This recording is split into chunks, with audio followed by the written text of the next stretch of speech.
Thank you. Well, I got up this morning wondering whether I was going to be picked for table topics this morning. And so Dan hands me number 11, which is my favorite number. And what is it? I'm supposed to give a speech today. So I have to dig deep into my subconscious and find something here. But one of the things that is of great interest to me, I'm kind of a superficial astrologer. I don't really get into astrology that much, but one of the things that I found interest in when I was looking at the what do you call it, the images in Egypt, and what's always fascinated me was the Sphinx. And it seemed kind of odd to me that it should have the head of Khufu on this lion's body. And I was thinking, well, maybe it really didn't have a lion's body. Maybe somebody came along later and recarved it into his own image. And so I started doing some research, and one thing led to another, and I was thinking, well, maybe it came from the age of Leo. And then I said, well, what are the ages all about? Because, you know, I grew up in the 60s, and we were all singing, you know, the age of Aquarius, you know, and then all of a sudden you're thinking, well, there's these big ages that are taking place, and what does all that mean? And so I started investigating, well, what creates the ages, and how long are they? And what I discovered, first, the mechanics of it, was that our Earth is like a little top, and it's spinning. Obviously it's spinning, that gives us our day and night, but it's also wobbling. It's like a top that's slowing down. And the point of the axis is going all around the signs. And each wobble takes 26,000 years to go through, so that's a big time. And so that, if you divide that by 12, which is how many signs there are in a zodiac, you get approximately 2,135 years per sign. And since it's spinning backwards, we're going through the signs backwards.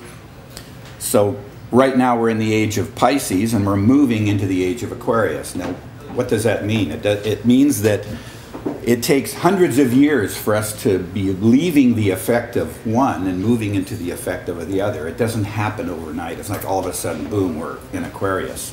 We've been feeling the effects of Aquarius for about 200, 300, 400 years when we started getting into more cognitive types of thinking. The age of Pisces is more passion, more devotional. The age of Pisces has to do with the development of institutionalized religions, and now we're moving into the age of Aquarius, which is an air sign, and it's more head-oriented, more thinking, and science is a product of this. Well, I went way back into 10,000 BC, and I was fascinated by some of the things I discovered. In 10,000 BC, we were coming out of an ice age. From 20,000 BC to 10,000 BC, we were in this big, long ice age where it was really hard to live. And as we moved into Leo, which was just 10,500 BC to 8,000 something, we should round it off to 2,000 years, but it's a little different. I find that in the age of Leo that things were kind of a struggle. You know, you can imagine when the ice is starting to melt, you're losing oceanfront properties. Realtors were going bust. You know?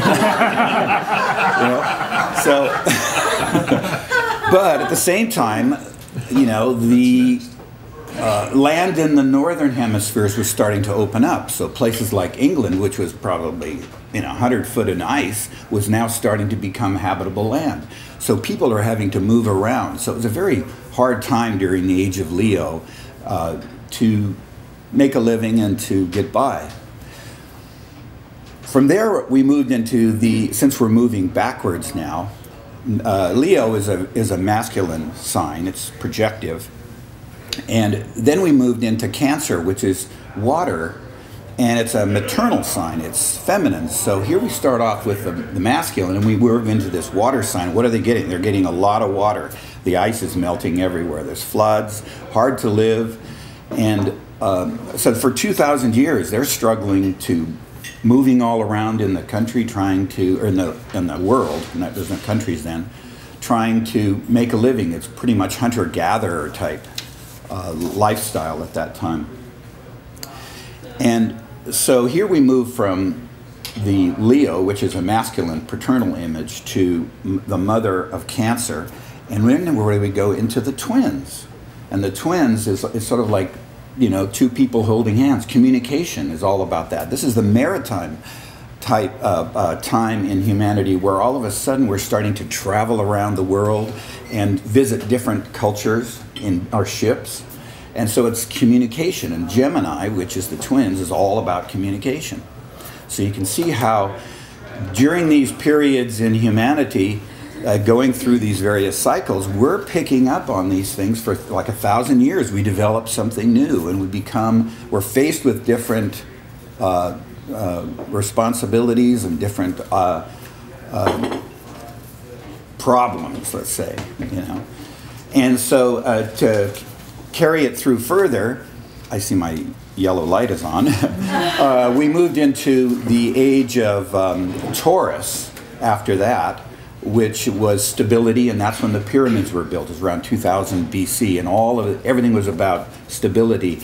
And in Taurus, the image, the archetypal image, was the bull. And if you look in early Mesopotamian cultures, and the bull was the image. It was Mithra. It was the religions of that time. And from the bull, we moved into Aries. And so from 2000 BC to 0, roughly, was a period of Aries, which was the ram.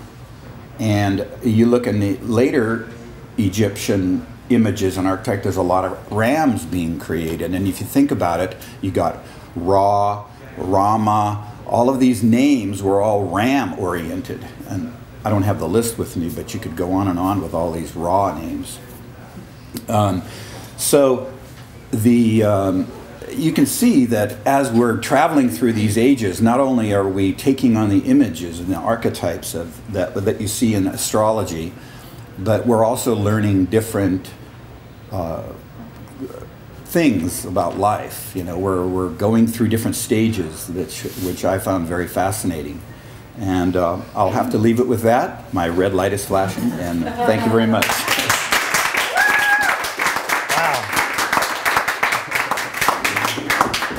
Off the cuff, no preparation whatsoever. Alan.